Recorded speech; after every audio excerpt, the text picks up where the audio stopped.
Sir, the answer that has been given by the minister is not bona fide. I can tell that it is completely malified. You are keeping the stepmother attitude towards the states which are not run by the BJP. Sir, we should not confuse. Let me clear before this house for academic reasons and other reasons. Sir, state disaster relief fund is nothing to do with national disaster fund.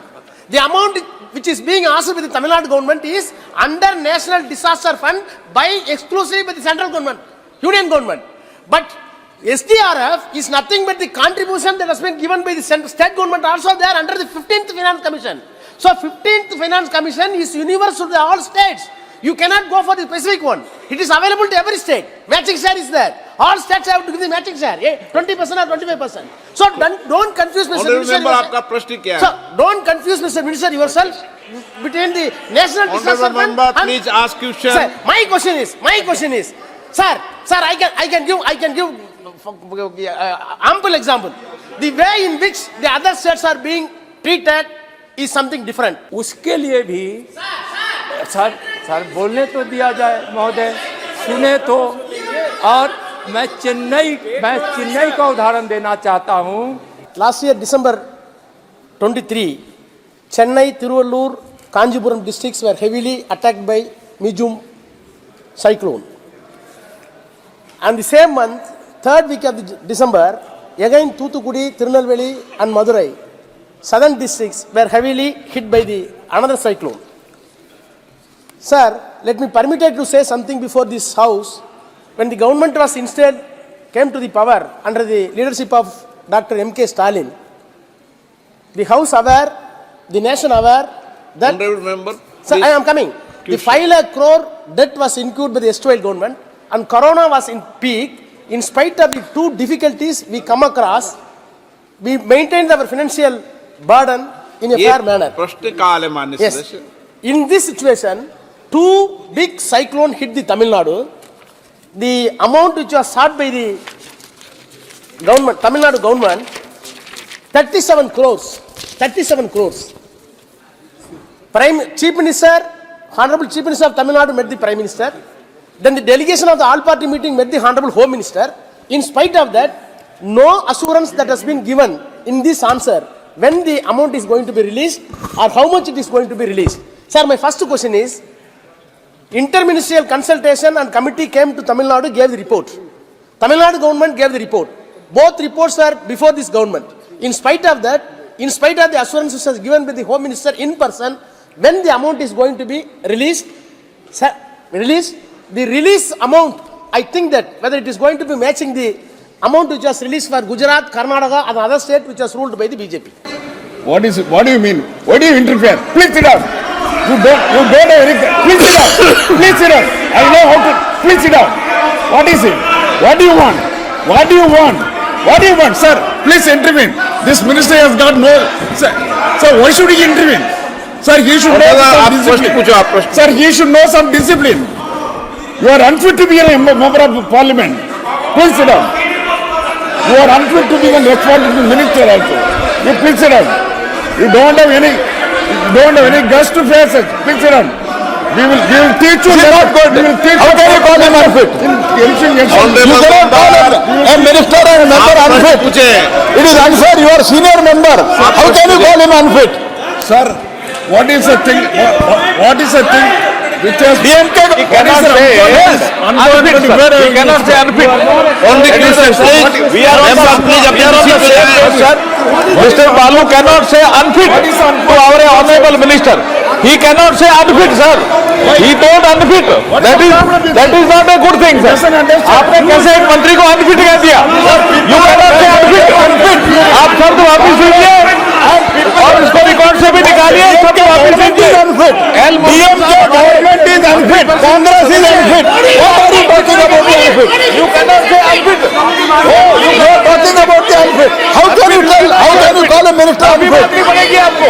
माफी मांगनी पड़ेगी. आपको माफी मांगना चाहिए. दलित मंत्री को और आपने दलित मंत्री हमारे दलित मंत्री को unfit कर दिया. ये नहीं हो सकता. आप दलितों को अपमान कर रहे हो. डीएमके के वरिष्ठ साथी होंगे आप. हम आपका सम्मान करते हैं. इसका मतलब ये नहीं है कोई मंत्री परिषद में हमारा दलित साथी मंत्री है और आप उसका अपमान करो, ये हम सहन नहीं करेंगे। सर एक एससी ये मंत्री वापस लेना पड़ेगा आपको शब्द, ठीक नहीं है। ये शब्द वापस लेना पड़ेगा आपको। बालू एक साहब एससी मंत्री है सर, ये नहीं हो वो सकता। मेहनत करके आया है इधर, उनको अनफिट कैसे बोलते हैं सर? ये दलित मंत्री है मंत्री परिषद में और उसका आप अपमान कर रहे हो बालू साहब। दलित का अपमान है सर ये। आप शब्द निकाल कैसे देंगे। शब्द यूज कर रहे हो? शब्द निकाल देंगे। माफी मांगिए आप, माफी मांगनी पड़ेगी आपको। ये दलित समाज का अपमान हो गया, शब्द हम निकाल नहीं देंगे।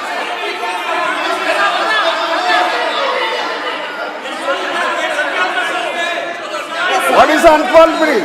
That's why you attend. You have absolutely no business. मांगनी पड़ेगी, माफी मांगनी पड़ेगी, ऐसे नहीं होगा। माफी मांगनी पड़ेगी, माफी मांगनी पड़ेगी,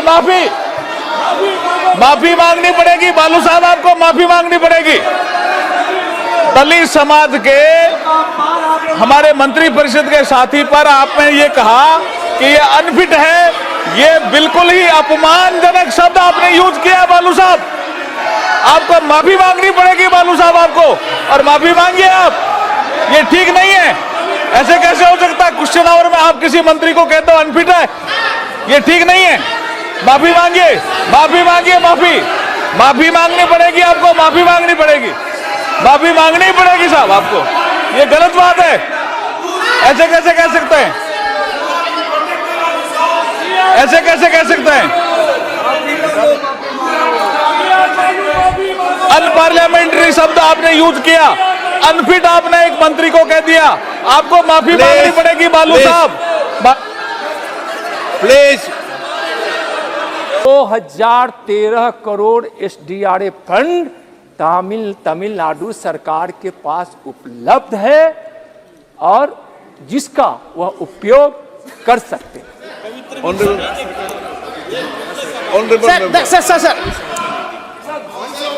ऑनरेबल मेंबर, आपके मेंबर है Sir, the answer that has been given by the minister is not bona fide. I can tell that it is completely malified. You are keeping the stepmother attitude towards the states which are not run by the BJP. Sir, we should not confuse. Let me clear before this house for academic reasons and other reasons. Sir, state disaster relief fund is nothing to do with national disaster fund.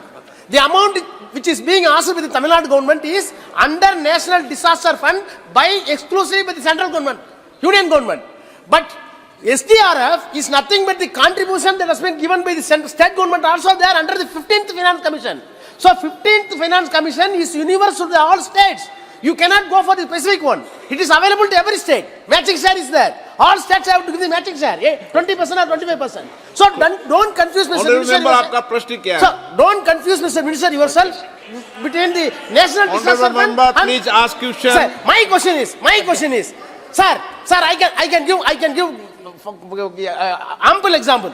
The way in which the other states are being treated is something different. My only question is, at least hereafter, whether the government has come forward to devise a new rules under the National Disaster Fund to maintain the same attitude and homogeneous attitude, similar and identical attitude to treat all the states on par with the Gujarat and Karnataka where your government is in power. महोदय, पहले तो मैं स्पष्ट करना चाहता हूँ, इन्होंने कहा कि भाजपा शासित राज्यों को, महोदय, चक्रवात विपर्यय के दौरान गुजरात सरकार को एसडीआरएफ के तहत 1 रुपए की वित्तीय सहायता नहीं की गई है। बताइए, और यह नियम की बात करते हैं कि आगे क्या करेंगे, तो सर माननीय प्रधानमंत्री जी के निर्देशानुसार 2016 में राष्ट्रीय आपदा प्रबंधन योजना NDMP जारी की गई थी। 2019 में फिर यह पुनरीक्षित कर आपदा प्रबंधन के इस कदम में संशोधित रूप भी जारी किया गया। महोदय, आपदा प्रबंधन में उभरती वैश्विक सर्वोत्तम प्रथाओं और ज्ञान के आधार पर समय समय पर इस पर सुधार किया जाता है।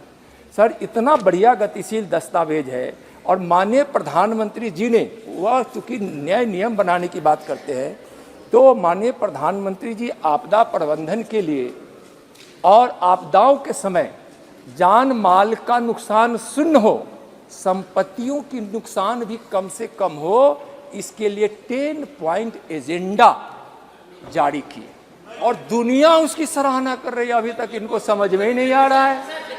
और महोदय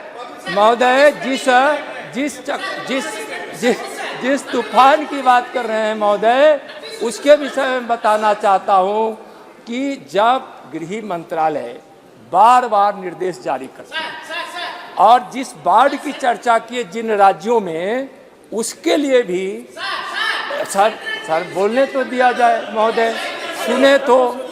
और मैं चेन्नई का उदाहरण देना चाहता हूं कि 7 बड़े आबादी वाले नगरों में, महानगरों में जब उसके बारिश के कारण बाढ़ की स्थिति आती है तो उसका प्रबंधन ठीक से हो, इसके लिए 2,500 करोड़ का प्रावधान किया गया। चेन्नई को भी 500 करोड़ भारत सरकार अच्छे प्रबंधन के लिए दी गई ताकि चेन्नई भी बारिश के बाढ़ से प्रभावित नहीं हो। महोदय, भारत सरकार जो पहल और कदम उठा रही है, भारत सरकार मजबूत वास्तविक समय प्रणाली यानी कि सटीक भविष्यवाणी हो, इसके लिए प्रणाली सिस्टम को डेवलप किया है।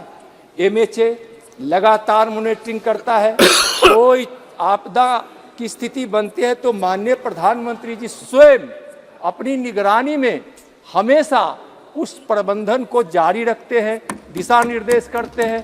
माननीय गृह मंत्री जी आपदा के समय सभी राज्यों से संपर्क करते हैं और सलाह भी देते हैं, सहयोग भी देते हैं।